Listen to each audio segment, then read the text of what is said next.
Have you ever spent thousands of dollars just to do it all over again?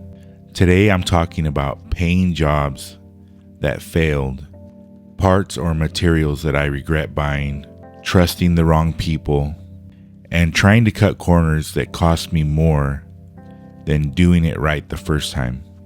After 30 years of building cars from frame-off lowriders to show-ready candy paint jobs, I've made mistakes that have hurt not only my wallet, but my pride as well. So today I'm breaking down the real mistakes, the ones that'll save you thousands if you learn from mine. This ain't just about cars, it's about experience, ego, and learning the hard way. Let's get into it. And I'm gonna try to keep this short and sweet because I can ramble on for days talking about this. At the top of my list, when it comes to building these cars, I would say that trusting the wrong people will always cost you more than it's worth. Whether it comes to clientele or whether it comes to farming out certain aspects of a build, trusting the wrong people can cost you hundreds, if not thousands of dollars. I've been burned by clientele more than I can count. Unfortunately, being on the receiving end of a bad deal is never ever fun. In my younger years, a lot of times I would get excited about a project or the prospect of doing something new or the challenge of doing something new. I started my first shop at 23, and a lot of times I just kind of had a general concept of doing things. So that meant that nothing was off the table. I kind of learned as I went. And a lot of deals, because I wasn't confident in my abilities, were just handshake deals. I remember specifically this client that moved in and had rented a shop near mine, came in with a job for me. He claimed that he didn't have a welder yet, so he needed a quarter panel welded on this car that he was going to paint for a customer of his.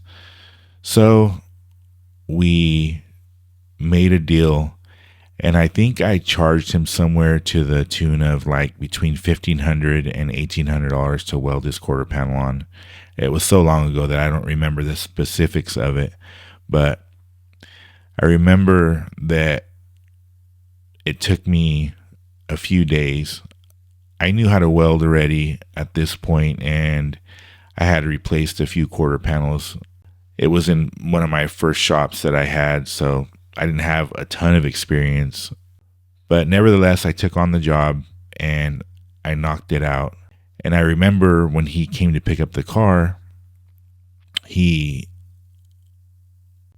basically said he wasn't going to pay me. And I was a lot crazier and a lot more reactive back then.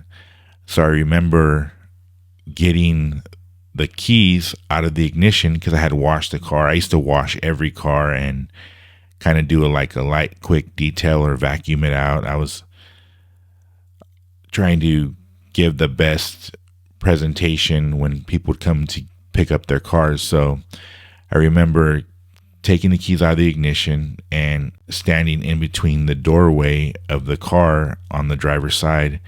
And I was like, well, if you can take the car, by force, then you can take the car. And his answer to that was, I'll just call the police and then they'll let me take the car. So I was like, well, you go ahead and do that. And in my mind, I thought I was on the right side of the law, which when the police got there, they basically told me it was a civil matter and that he was going to be able to take the car if it wasn't in my name. So obviously the car wasn't in my name, so he got to take the car. And I remember thinking to myself, like, how is it that I spent days with, I don't even remember if this guy gave me a deposit. If he did give me a deposit, it was very little money, maybe like $100 or $200. But how could he take this job that I just spent days on and basically take it without paying me.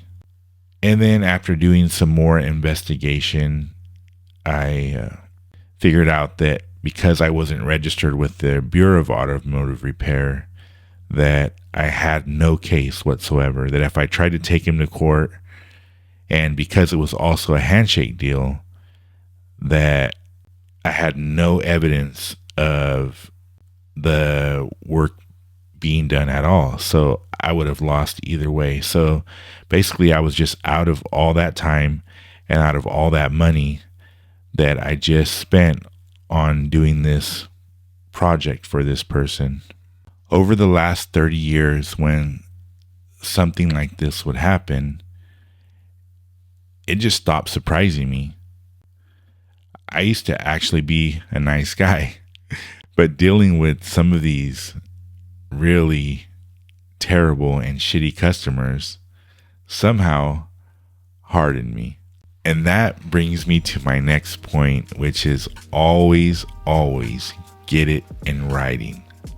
And make sure your customers know that 9 times out of 10, there's going to be hidden damage or unforeseen work that needs to be done. Nowadays, when it comes to building these custom cars or doing these restorations, I would never try to estimate a job unless I was charging 10 times the amount that they were just fine with paying some sort of outrageous price for the build. Everything I do when it comes to building one of these custom cars or doing a restoration is time and material.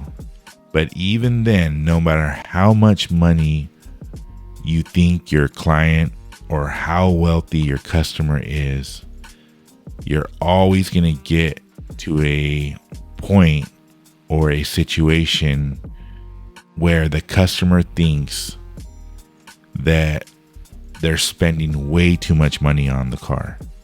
So if you have a budget in mind, do not be shy and double it, and be honest with your customer in letting them know there's gonna be hidden damage and unforeseen work that has to be done. Especially when it comes to these older cars that are 50 to 70 years old now. If you can imagine that a newer car has damage on it, maybe 1 or 2 wrecks on a newer car, you can guarantee that these older cars that are 50 to 70 years old are going to have 10 times the amount of damage. And not only that, over the years, a lot of these older cars, unless you find just some garage find, which are super rare now, that has been sitting there for 50 years or what have you. But unless you find that, these older cars are also going to have bad repair jobs. And the result of that is that you're going to have to undo all those repairs and redo them the right way. So even when it comes to doing a job for time and material, get it in writing. Unfortunately, some people get so happy when it comes to money and documentation and plenty of pictures that can tell a story of what you did on this car will go a lot further in court, and you'd be surprised how what you thought were the nicest people will turn on you and try to throw you under the bus when it comes to money. The last thing I would say is that cutting corners is always going to cost you way more in the end. Using cheap materials or cheap parts and trying to rush through a job for whatever reasons will end up costing you more than just doing it right the first time. Imagine you just spent a month working on your old school, doing all the body work, getting it nice and straight, and you spent 2 weeks on the prep job, blocking and repriming and priming and prepping for paint, and you stick it in the paint booth to give it a paint job, and on the final step, which is the clear coat has a chemical reaction and it completely ruins the paint job. And not only that, you have to re-prep the whole car again, or maybe even take all that clear coat off back down to the base coat that you just spent a month and a half prepping for. I'm saying this because I've experienced it. A customer brought me a 64 Impala hardtop to paint, and back in the early 2000s, late 90s, you could still kind of find the barn finds or garage finds where people just had these cars parked in their garages, and this car was one of those finds. A customer found it from an older gentleman and brought it to me, and it was a nice car, and he just wanted kind of a quick paint job. It had minimal bodywork, so the bodywork wasn't a big issue. Fixed some dents, did some filler work on it, and prepped this thing really nice. It got to the end of this job and the customer started rushing me. It was in the middle of summer, and on top of that, the customer didn't want to pay a lot of money. And back in those days, I would take those jobs in because I needed to pay bills. So nevertheless, it was over 100 degrees on the day that I decided to paint this car because I just wanted to get it done because he was pressuring me. I stick it in the booth. I lay the base coat on, even though it was kind of hard to lay the base coat on, I remember. I get the base coat laid on there nice and decent. It was, if I remember right, kind of like a pewter gunmetal, brownish gunmetal color. And then I go to lay this clear on that was a very cheap clear that I bought. And not only was the clear cheap, I was kind of experimenting because I had never used this clear before.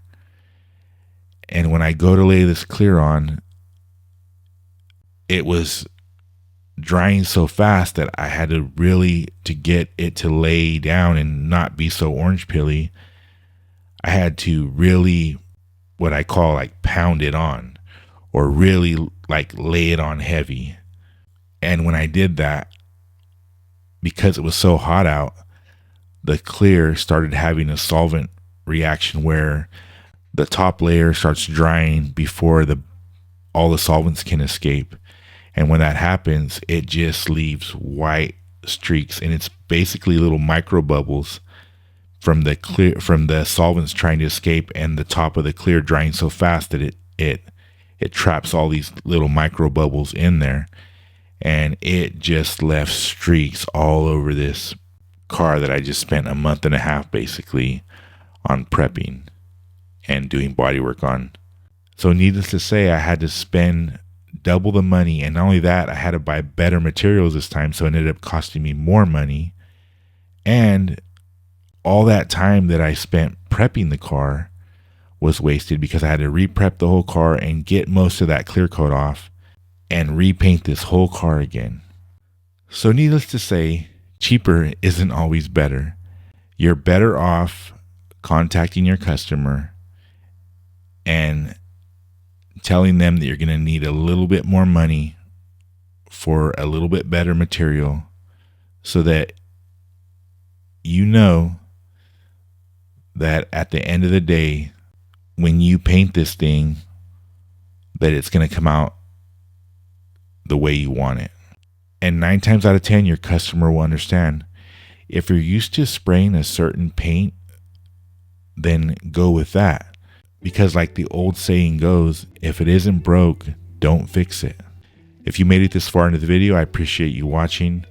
Hopefully you learned something from my mistakes or got some value from this video. If you could please hit that subscribe button, because it helps the channel more than you know.